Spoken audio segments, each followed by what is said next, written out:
excited to host it this quarter, and we're excited to have so many. I am also excited that I think this is probably one of the biggest turnouts we've ever had at a Hug, which means HubSpot and what we're doing in Johannesburg in particular is growing at a massive rate. I hope you guys get some value from today. We also did say in a bit of our communication that we would raffle away a ticket to Inbound, which is worth about 25,000 Rand. Unfortunately, you have to get a flight there, but you have got the tickets. To win the ticket, on LinkedIn, post a picture of yourself or someone or something happening at this event, hashtag HubSpot South Africa. And the post that gets the most engagement by Friday will win the ticket. So if you're interested in going to Boston to go to Inbound, which is an amazing event, go for that. Hashtag HubSpot South Africa and only on LinkedIn. Any questions on that? Can anyone notice the difference between what's on the left-hand column to the right-hand column? Anyone got an idea what's the fundamental difference between those companies? Okay, well, that's a good way of putting it. Let's bring it back to employer branding. Who wants to go work at Walmart? LaRusha back there, great. Who wants to go work at Amazon? Somewhat different, right?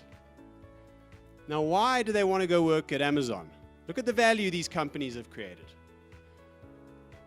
Rackspace, AWS, offices, WeWork, go to meetings, Zoom. We'll be meeting with Sam over Zoom today.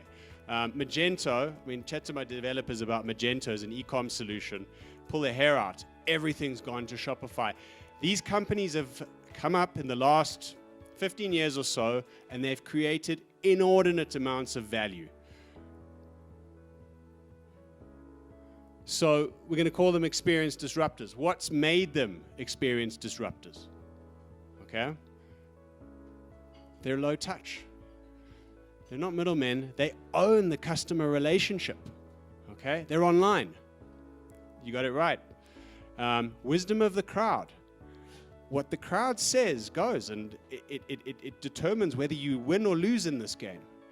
It's not what you sell, it's how you sell it. It's the experience. These companies have all worked out how to enhance the experience. Subscription, yes, a lot of these companies are SaaS models, and they've moved from a funnel to a flywheel, and that's a very, very important distinction. And of course, word of mouth, not just standard push marketing, word of mouth. Andy, can you bring up that video? Purchasing an Airstream can be a lifelong dream for some people. We affectionately call people who own Airstreams streamers, and that don't own an Airstream today, dreamers.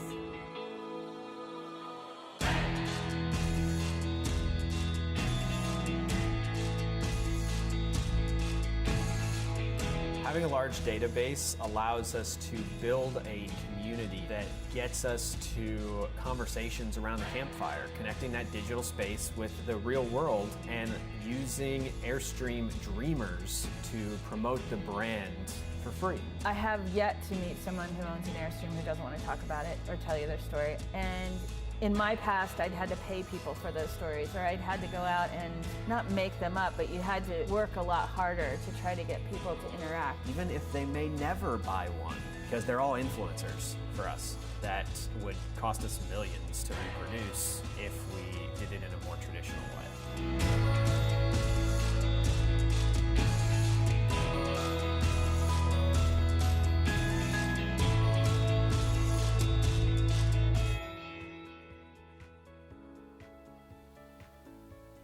I love this example.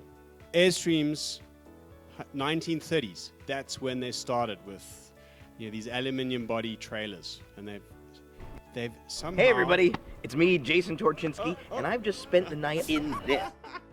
Hey Jason. These things never go. They've reinvented themselves and they've taken themselves into the digital age. They've used HubSpot to do it. Having a large database allows us to build a community that allows us to connect the digital space to the real world. using Airstream dreamers. These are not people that own Airstreams. These are people that aspire to Airstreams, to promote the brand for free. Even if they may never buy one, they're all influencers, and it would cost us millions to produce in a more traditional way. They're using this model. This is a HubSpot model. This replaces what we know as a traditional funnel. Look at the gray around the circle, okay?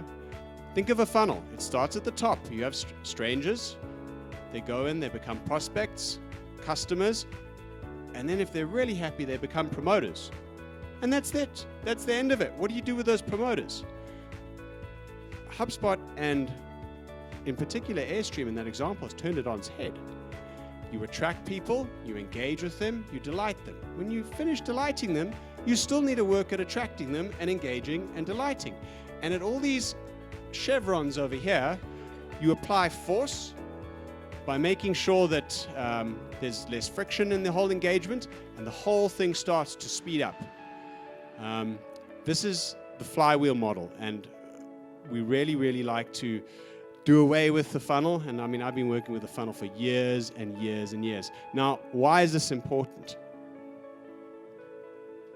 Anyone familiar with the Martech 5000? Okay. They call it the Martech 5000, marketing technology. So it's just all apps that people use for marketing. It's actually about 9,000 or 10,000 now.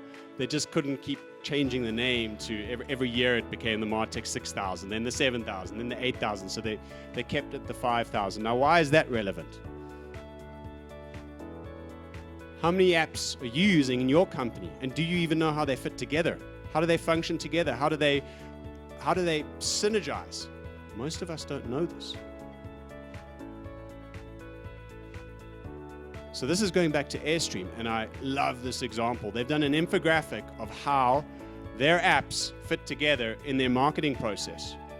Each little clump of trees is one of these areas of marketing. So they've got Planning Park on the far left, Creative K, Engagement Forest, Dealers Rock, Measure Meadow, and they've added all their apps into this little infographic. And the height of the trees determines how much they use these apps, okay? Now, I guarantee you, most of us are using these in isolation, right? Here's the reality. They're all easily connected, okay? And there are many ways to do it. The way we're doing it at the moment is doing it with HubSpot, okay? So this is actually a HubSpot